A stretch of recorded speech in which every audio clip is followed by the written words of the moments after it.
Hello everyone, आज के video में हम बात करेंगे एमपी सब इंजीनियर वैकेंसी 2023 के रिगार्डिंग आज हम बात करेंगे। इसकी बात हम इसलिए कर रहे हैं क्योंकि डिप्टी सीएम राजेंद्र शुक्ला जी ने कहा है कि जो भी विभाग हैं उसमें रिक्त पदों की जानकारी लेकर जो है आगामी भर्तियों के लिए क्या करा जाएगा, कैलेंडर को क्या किया जाएगा, जारी किया जाएगा। और इसमें कहा गया है कि जल्द से जल्द जो रुके हुए रिजल्ट हैं उनको भी जारी किया जाए।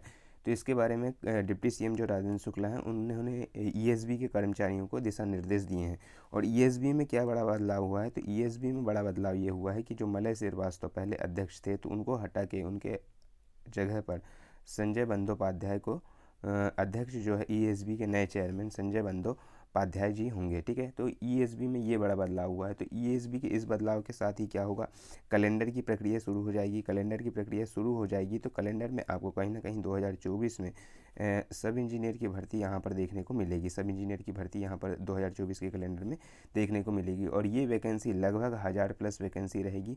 लगभग बोल रहे हैं, इससे ज़्यादा भी हो सकती है, क्योंकि पिछले बार जैसे अप्रैल में आया था, अप्रैल में नोटिफिकेशन आया था तो उसमें आपकी 3435 वैकेंसी थी। अप्रैल की, लास्ट अप्रैल की बता रहे हैं अगर मैं, और जुलाई की बात करें तो उसमें 2457 थी। तो इस प्रकार से इसमें 850 करीब पद कम हो गए थे। ठीक है, और अलग अलग जैसे न्यूज़पेपर की कटिंग अभी हाल ही में आई थी तो उसमें बताया गया था कि कितने सब इंजीनियर, और जैसे पीएचई में 350 थी खाली, पीडब्ल्यूडी में 250 वैकेंसी थी, पीडब्ल्यूडी में 250, पीएचई में 350, और इसी प्रकार से आरईएस और अन्य डिपार्टमेंट में भी खाली थी। ठीक है, तो इसके बारे में इसमें और एक बात कही गई थी कि 2024 में जो वैकेंसी है वो 1000+ आएगी, और ये नवंबर की विज्ञप्ति में भी कहा गया था। ठीक है, तो ये वैकेंसी है और कैलेंडर जल्द अपडेट होगा। ईएसबी के नए चेयरमैन संजय बंदोपाध्याय जी बन गए हैं।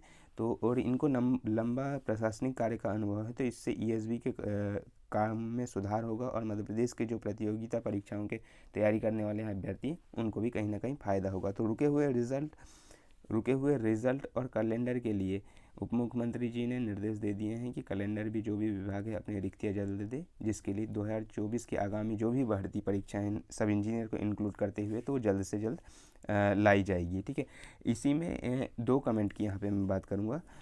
एक कमेंट आया था कि भाई जो है 8713 का जो है वो रिज़ल्ट है उस प्रकार से चल रहा है तो अगली वैकेंसी कैसे आएगी। कहना था कि पुराने ही सब इंजीनियर को होल्ड करके रखा है तो नई वैकेंसी कैसे आ पाएगी, ये कहना था एक भाई का। तो मैं उनको कहना चाह रहा हूँ कि भाई 8713 का जो फॉर्मूला था वो एमपीपीएससी में भी लागू है। एमपीपीएससी 19, 20, 21, 22 जितने भी रिजल्ट देख लीजिए एमपीपीएससी के, तो ऐसा तो नहीं कि वो होल्ड करके 19 का रखा है तो क्या 20 की वैकेंसी नहीं लाया, क्या एग्ज़ाम नहीं हुआ उसका। तो ये तो फिर निराधार बात है कि 8713 का होल्ड करके रखा है तो उन 13 को पहले होल्ड करेगा। भाई उनका होल्ड करके रखा है, उनका रिजल्ट रुका हुआ है। अगर मैं उनको 8713 और आरक्षण का जैसा कोर्ट में मुद्दा होगा उसके हिसाब से उनको नियुक्ति लेगा, इससे आगामी भर्ती पर कोई प्रभाव नहीं पड़ेगा।